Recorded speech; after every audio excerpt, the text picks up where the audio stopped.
నరేంద్ర మోడీ ఓ పక్కన విదేశాలకు ఈ దేశం నుండి దొంగతనంగా వెళ్ళినటువంటి విగ్రహాలని పురావస్తువుల్ని వెనక్కి తెప్పించడంలో సక్సెస్ అయ్యారు. భారతదేశ చరిత్రలో అత్యధికంగా ఆయా విగ్రహాలని తెప్పించినటువంటి సందర్భం గురించి మొన్ననే మనం మాట్లాడుకున్నాం.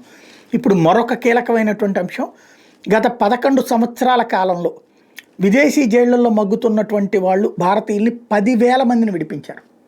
కొత్తగా వెళ్ళిన వాళ్ళని, పాత వాళ్ళని కూడా. వాస్తవంగా అక్కడ ఎవరెవరు ఉన్నారు అన్నది లిస్టులు మన రాయబార కార్యాలయాలు అడిగితే అవి ఇక్కడికి పంపిస్తారు.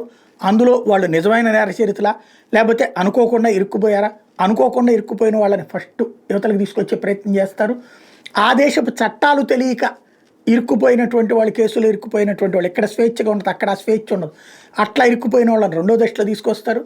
అక్కడ తప్పు చేసి ఇరుక్కుపోయినటువంటి వాళ్ళ విషయంలో మాత్రం కాస్త చూసి చూడనట్టు వెళ్తున్నారు. అవసరమైతే సీరియస్గా ఇన్వాల్వ్ అవుతున్నారు, లేకపోతే పట్టించుకోవట్లేదు. టోటల్గా అయితే 11,000 మందిని 10,000 మందిని భారతీయుల్ని ఈ విధంగా విడిపించారన్నట్టు లెక్క తేలుతోంది.